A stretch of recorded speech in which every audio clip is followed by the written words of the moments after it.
आता आधी आपण गिवन डाटा लिहून घेऊ.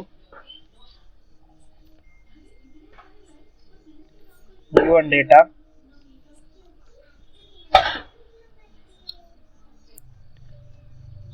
तर हा आहे आपला गिवन डेटा. आपल्याला क्वेश्चन मध्ये फाइंड करायला लावला आहे. To find bending stress.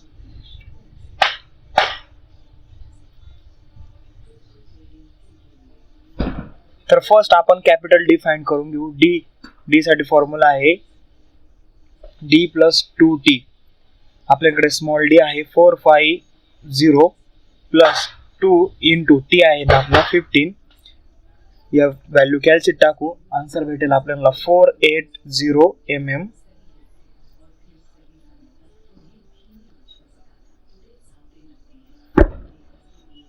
आन्सरला highlight करू. आता आपण कास्ट आयर्न पाईपचा एरिया काढून घेऊ. त्यासाठी फॉर्म्युला आहे आता आपला π/4 into capital D square minus small D square. फॉर्म्युल्यामध्ये व्हॅल्यू टाकू. π/4 कॅपिटल डी ची व्हॅल्यू आपली 480 चा स्क्वेअर मायनस स्मॉल डी आहे आपला 450 त्याचा स्क्वेअर. कॅल्शियम टाकू आणि आपल्याला आन्सर भेटेल 2191.2.6 mm². mm² मीटर मध्ये करून घेऊ. 0.219 मीटर². आता एरिया आपण कास्ट आयर्न पाईपचा काढला. आता वॉटरचा एरिया काढून घेऊ. AW π/4 डी चा स्क्वेअर. π/4 स्मॉल डी ची व्हॅल्यू आहे आपली 450 त्याचा स्क्वेअर. कॅल्शियम टाकू. आन्सर भेटेल आपल्याला 159,043.13 mm². त्याला मीटर स्क्वेअर मध्ये करून घेऊ. 0.159 मीटर². आन्सरला हायलाइट करू आणि आपण आता टोटल वेट काढू. टोटल वेट साठी आपल्याकडे फॉर्म्युला आहे ACI इंटू YCI. ACI म्हणजे एरिया ऑफ कास्ट आयर्न आणि YCI म्हणजे specific weight of cast iron plus area of water plus area of water into specific weight of water. Formula आहे आपला W is equal to area of cast iron into specific weight of cast iron plus area of water into specific weight of water. आपण value टाकू त्याच्यात 0.0219 into 71.6 plus 0.159 into 9.81.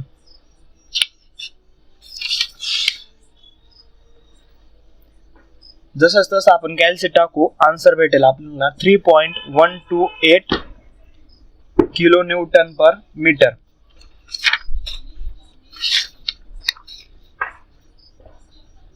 Next आहे आपली bending moment म्हणजे M. त्यासाठी formula आहे WL²/8. W आपण आता काढला 3.128 इंटू L आहेत आपली 8 मीटर चा स्क्वेअर घेऊ अपॉन 8. जसंच तसं कॅल्शियम टाकू. आपल्याला आन्सर भेटेल 25.023 इंटू 10⁶ न्यूटन mm. नंतर Y बार म्हणजेच न्यूट्रल ऍक्सिस काढू.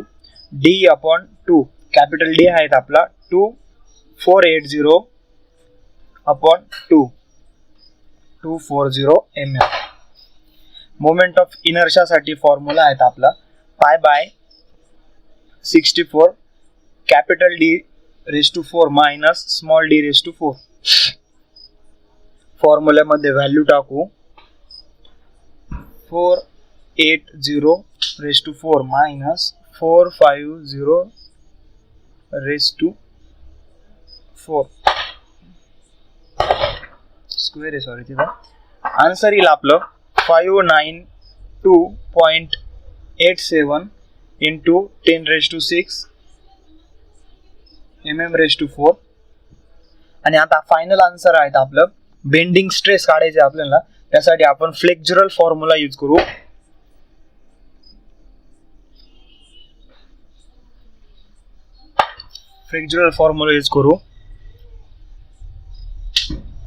Sigma upon y is equal to m upon I. सिग्माची व्हॅल्यू आपल्याला काढायची आहे. y ची व्हॅल्यू आपण काढली आहे 48240 is equal to m bending moment आहेत आपली 25023 इंटू 10⁶. मोमेंट ऑफ इनर्शिया आहे आपली 592.87 इंटू 10⁶. थोडा फॉर्म्युला मॉडिफाय करून घेऊ. Sigma is equal to 25.023 into 10⁶, 592.87 into 10⁶ multiply by 240. जसंच तसं कॅल्सिट टाकू. सिग्माची व्हॅल्यू भेटेल आपल्याला, म्हणजेच बेंडिंग स्ट्रेस भेटेल आपल्याला 10.13 मेगापास्कल.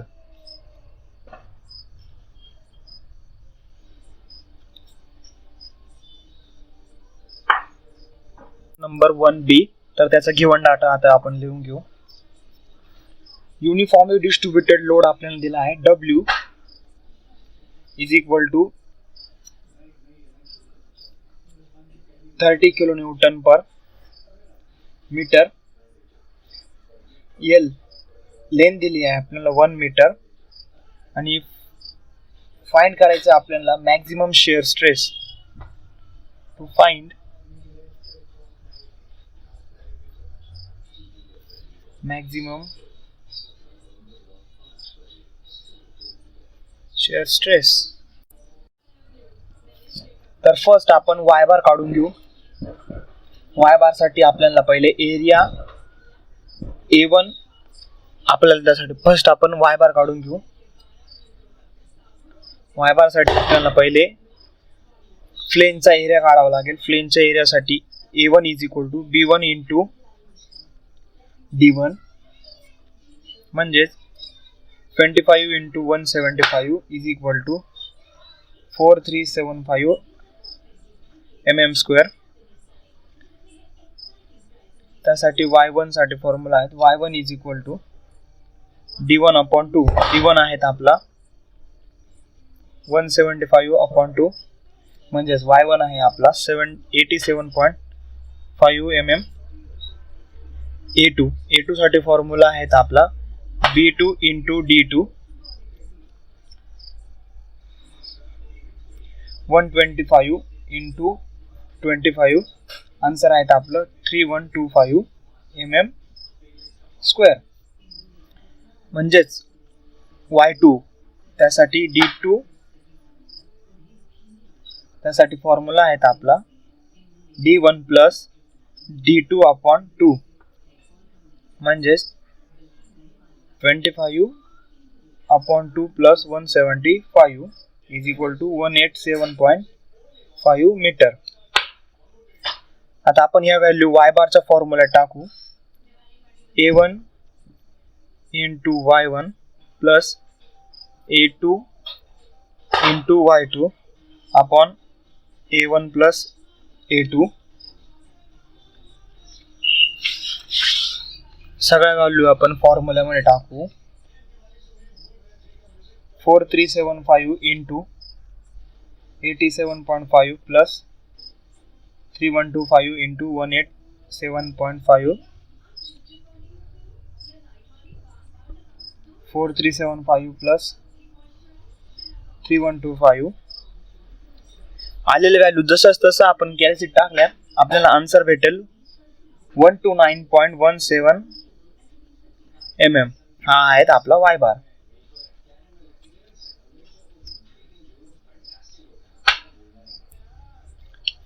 तर स्टेप 2 आहेत आपली मोमेंट ऑफ इनर्शिया. त्यासाठी आपल्याकडे फॉर्म्युला आहेत Ixx is equal to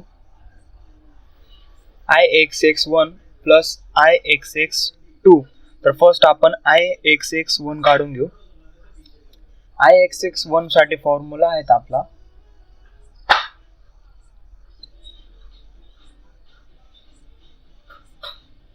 Ig1 plus A1 into H1 चा स्क्वेअर. तर Ixx1 साठी फॉर्म्युला आहे आपला Ig1 plus A1 into H1 चा स्क्वेअर. तर Ig1 कसा काढायचा 25 इंटू 175 चा क्यूब अपॉन 12 प्लस एरिया आहे आपला A1 4375.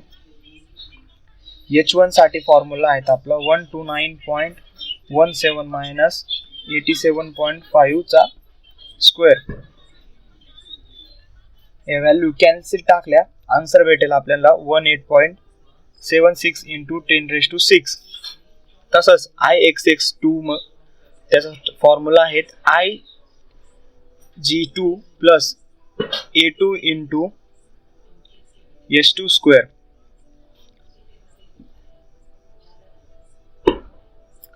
तर या फॉर्म्युल्यामध्ये व्हॅल्यू टाकू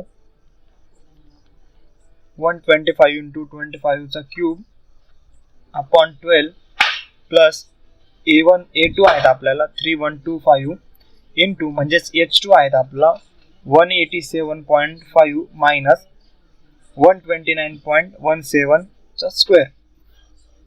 या व्हॅल्यू आपण कॅल्सी टाकू आन्सर भेटेल आपल्याला 10.796 चा इंटू 10⁶. त्या Ixx च्या फॉर्म्युल्यामध्ये टाकू Ixx is equal to Ixx1 आहेत आपल्या 18.76 इंटू 10⁶ प्लस Ixx2 आहेत आपला 10.796 इंटू 10⁶. आन्सर आहे आपलं Ixx म्हणजेच मोमेंट ऑफ इनर्शिया आहे 29.56 इंटू 10⁶ mm.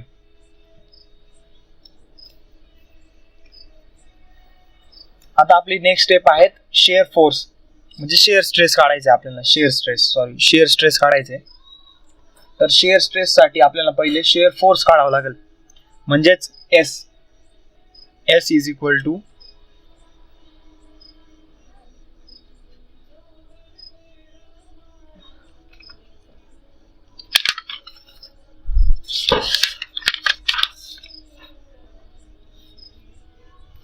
नेक्स्ट आहेत शेअर स्ट्रेस. शेअर स्ट्रेस साठी आपल्याला काढावं लागेल शेअर फोर्स.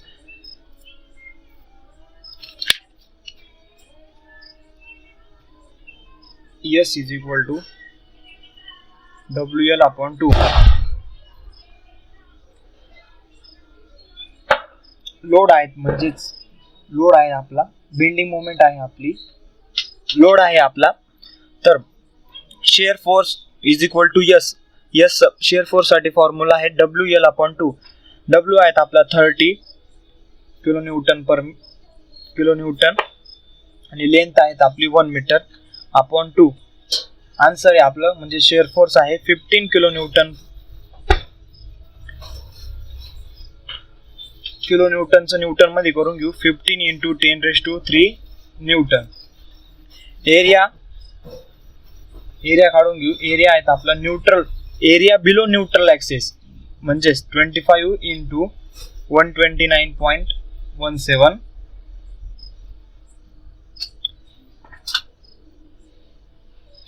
एरिया आहे आपला 3229.25 mm स्क्वेअर. फ्लेंजची थिकनेस मल्टिप्लाय बाय y बार. आता आपण y बार काढून घेऊ. y bar is equal to position of center of area below neutral axis about neutral axis म्हणजे 129.17 upon 2. आन्सर आहेत आपलं 64.585 mm. तर B म्हणजे विड्थ आहेत आपली बिलो न्यूट्रल ऍक्सिस म्हणजे न्यूट्रल ऍक्सिसला जी विड्थ आहे तीच विड्थ घ्यायची आपल्याला म्हणजे 25 mm फ्लेंजची विड्थ. तर आपला शिअर स्ट्रेस साठी फॉर्म्युला आहेत tau is equal to S AY upon BI. Tau max is equal to आपला शेअर फोर्स आहे 15 into 10 raised to 3 multiply by area आहे आपला 3229.25 मल्टिप्लाय बाय y बार आहे आपला 64.585 अपॉन विड्थ आहे आपली 25 आणि मोमेंट ऑफ इनर्शिया आपण काढला होता 29.56 into 10 raised to 6. या व्हॅल्यू कॅल्सी टाकू आन्सर भेटेल आपल्याला 4.23 मेगापास्कल.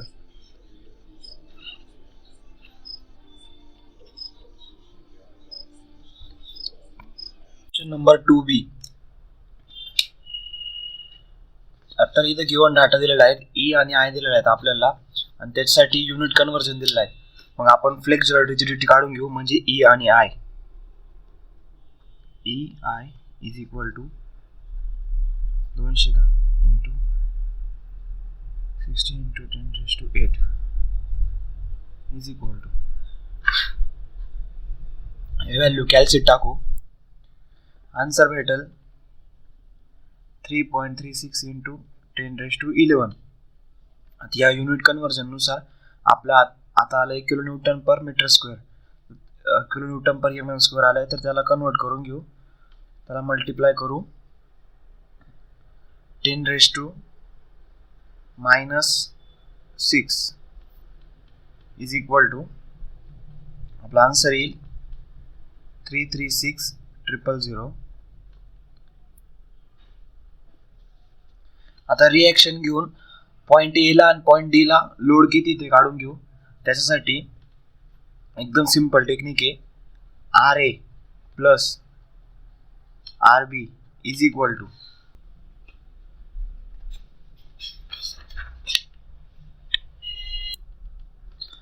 आता रिएक्शन घेऊन पॉइंट ए ला म्हणजे रिएक्शन ए आणि आर बी इथे किती लोड आहे ते काढून घेऊ. त्यासाठी summation M A is equal to 0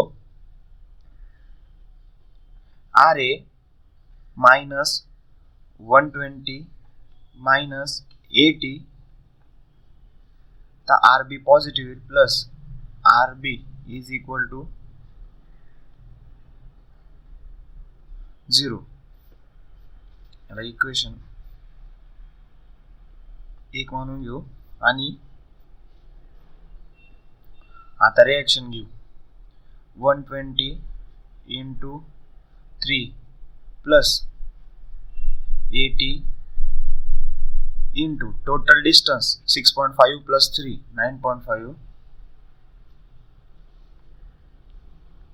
आता आर बी हा मायनस येईल मायनस 4 किती आहे R B into total distance हे किती आहे 14 इज इक्वल टू 0. आता आपल्याला इथं आर बी भेटेल. या व्हॅल्यू कॅल्सी टाकू आणि आर बी ची व्हॅल्यू आपली 80 किलो न्यूटन.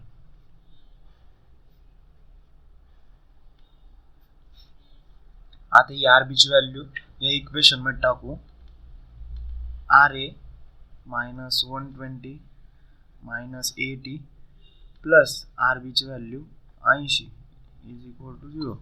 आता इथं आपल्याला आर ए ची व्हॅल्यू भेटेल ती आहेत ही कॅल्सी टाकल्यावर आर ची व्हॅल्यू भेटेल आपल्याला 120.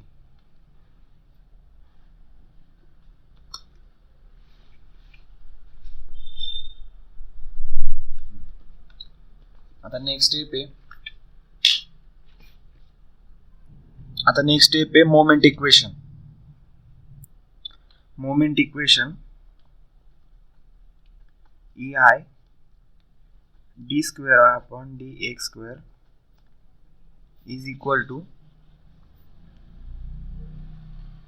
डायग्राम बघून काढावं लागेल. डायग्राम मध्ये लोड बघायचा तर आर ए चा आपला लोड आहे 120 x डॅश डॅश डॅश परत 120 x minus 3. नेक्स्ट लोड आहे आपला 80 मायनस साइन आहे इथं मायनस 80 x minus 9.5. हे झालं इक्वेशन 1. आता स्लोप इक्वेशन याला इंटिग्रेट करून घेऊ. EI is equal to EI dy upon dx is equal to 120 x square upon 2 dash dash plus C1x minus 120 x minus चा square upon 2 minus 80 x minus 9.5 चा square upon 2. हे झालं equation 3. आता next आहे EI double integrate करून घेऊ.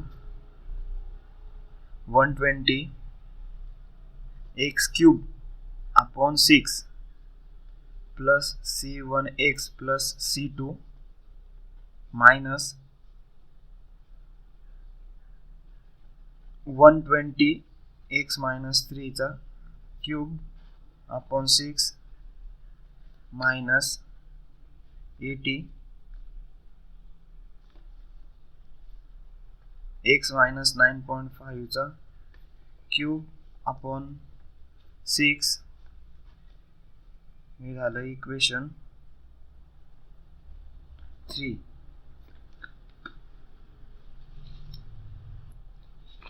आता next x is equal to 0 आणि y is equal to 0 put केला आपण equation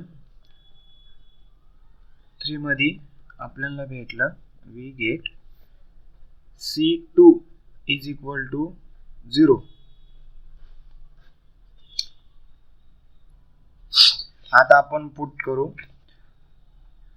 put x is equal to आपली टोटल लेंथ आहे 14 in equation 3 we get equation 3 आहे आपलं. इक्वेशन 3 मध्ये पुट करू ते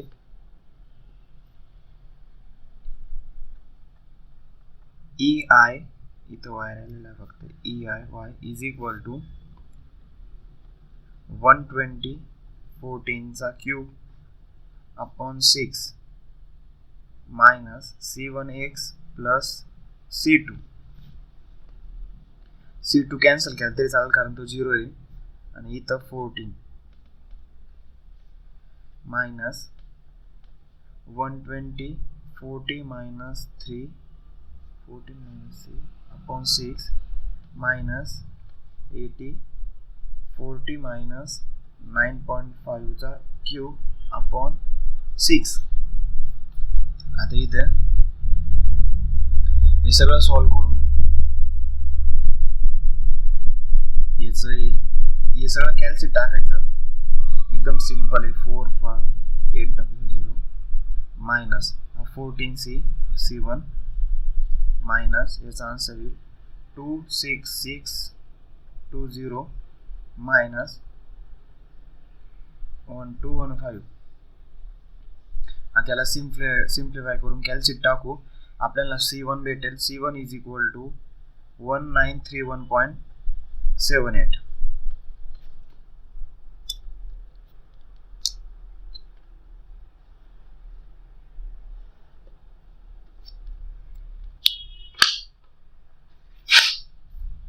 आता नेक्स्ट आहे स्लोप इक्वेशन.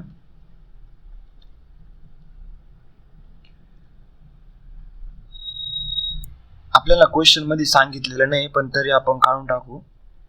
EI इक्वेशन 2 मध्ये फक्त C1 ची व्हॅल्यू पुट करायची आहे. EI dy by dx is equal to 120 x square upon 2 minus 120. इथं C1 आहे 7x minus 120. C1 ची व्हॅल्यू आपली फक्त इथं 1931.78. 120 x minus 3 चा square upon 2 minus 80 x minus 9.5 चा स्क्वेअर अपॉन 2. हे झालं आपलं स्लोप इक्वेशन. आता deflection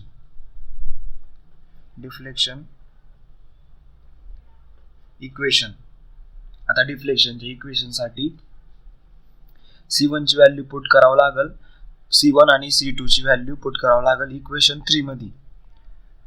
for deflection equation put C1 is equal to 1931.78 and C2 is equal to 0 in equation 3. मग आपल्याला भेटेल V गेट इक्वेशन 3 मध्ये पुट केल्यावर. तर इक्वेशन 3 मध्ये C1 आणि C2 ची व्हॅल्यू पुट केल्यावर आपल्याला जे इक्वेशन भेटेल ते आपलं डिफ्लेक्शन इक्वेशन राहील.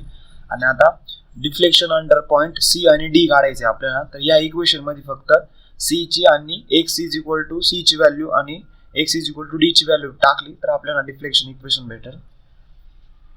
तर डिफ्लेक्शन अंडर पॉइंट C म्हणजे 80 किलो न्यूटनचा. तर त्याच्यासाठी put x is equal to 3 for deflection under point D. तर त्याचा लोड आहे असंच ब्रॅकेट मध्ये लिहून टाकू. 80 किलो न्यूटनच्या लोड साठी डिफ्लेक्शन काढायचे. तर या व्हॅल्यू पुट करायच्या आहे इन इक्वेशन वरच्या डिफ्लेक्शन इक्वेशन मध्ये. डिफ्लेक्शन इक्वेशन मध्ये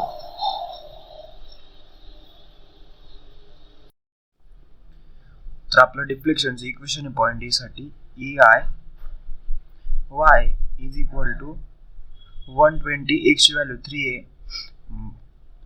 इंटू 3 चा cube upon 6 minus 1931.78 into 3 minus 123 minus 3 चा क्यूब अपॉन 6. पुढच्या व्हॅल्यू निग्लेक्ट करायच्या कारण ते आपल्याला मायनस व्हॅल्यू देते. मग EIY इज इक्वल टू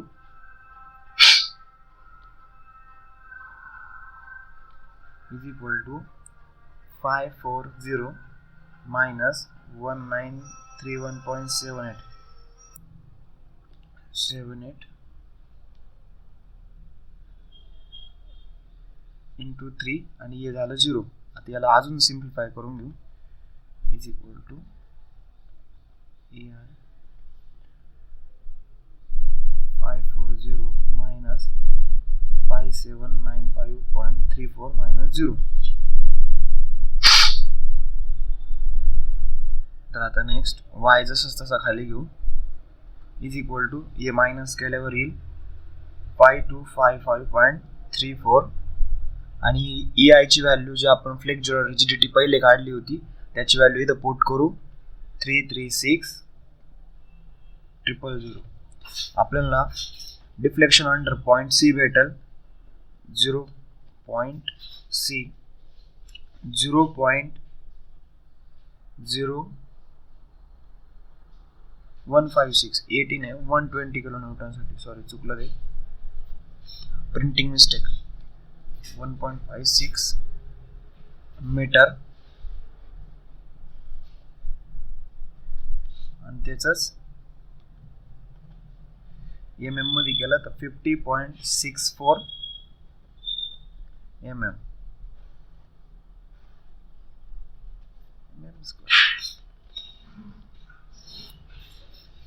आता next put x is equal to 9.5 for deflection under point D in deflection equation.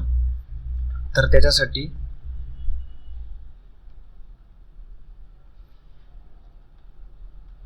EIY आपलं डिफ्लेक्शन इक्वेशन 129.5 चा cube upon 6 minus 1931.78 into 9.5 minus 120 ब्रॅकेटमध्ये 9.5 minus 3 चा क्यूब अपॉन 6 मायनस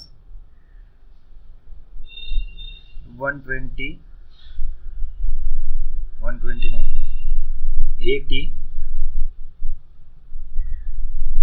9.5 मायनस 9.5 चा cube upon 6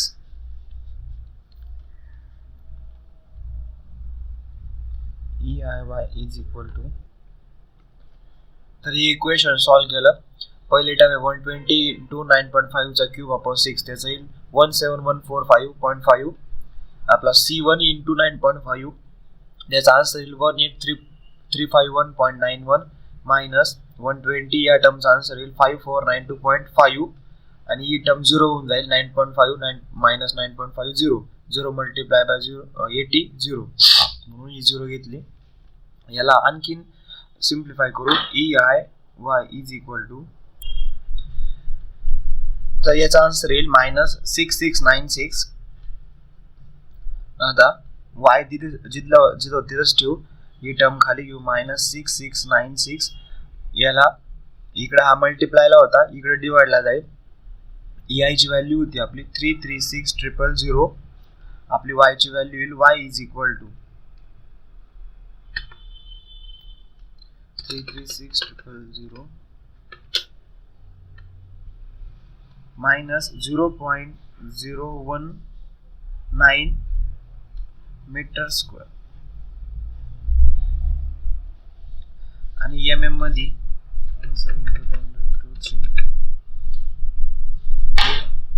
90.9 mm. हे आहेत आपलं deflection under point D 80 kilo newton साठी.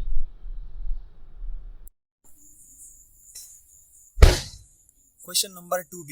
या question मध्ये आपल्याला बेंडिंग मोमेंट दिलेले आहेत आणि आपल्याला फोर्स ऑन टॉप फ्लेंज काढायचा आहे. तर त्यासाठी आपण पहिले y बार काढून घेऊ. y bar is equal to 50 plus 45 plus 15 upon 2 is equal to, आपला y बार आहे 37.5 mm. नंतर आपण मोमेंट ऑफ इनर्शिया काढून घेऊ. त्यासाठी आपल्याकडे फॉर्म्युला आहे I is equal to BD cube minus capital BD cube minus small BD cube upon 12. यामध्ये व्हॅल्यू टाकू 75 इंटू 75 चा क्यूब मायनस 60 इंटू 45 चा क्यूब अपॉन 12. या व्हॅल्यू आपण कॅल्शियम टाकू, आन्सर भेटेल आपल्याला 2.18 into 10⁶ mm⁴.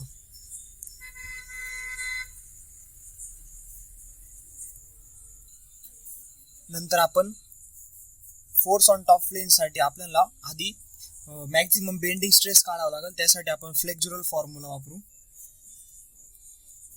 M upon I आणि सिग्मा अपॉन Y. तर आपण फॉर्म्युला थोडा मॉडिफाईड करून घेऊ. Sigma is equal to M upon I into Y. त्यामध्ये व्हॅल्यू टाकू. M आहे आपल्याला दिलेला 8 इंटू 10⁶. I आपण काढला 2.18 इंटू 10⁶ मल्टिप्लाय बाय Y बार काढला आपण 37.5. जसं तसं कॅल्सी टाकू, आन्सर भेटेल आपल्याला 137.62 न्यूटन पर mm².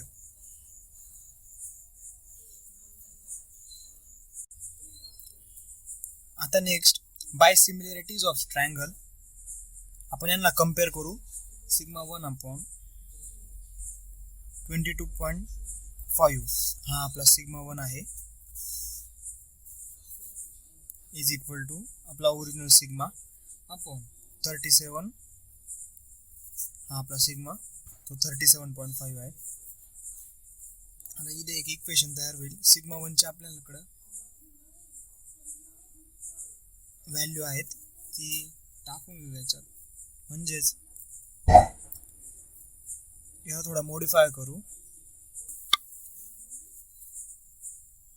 सिग्मा 1 आणि सिग्मा 2 सिग्माला कम्पेअर करू आणि सिग्मा 1 साईडला घेऊन आलेल्या व्हॅल्यू सगळ्या याच्यात टाकू आणि आन्सर भेटेल आपल्याला, म्हणजे सिग्मा 1 भेटेल 82.57 न्यूटन पर mm स्क्वेअर.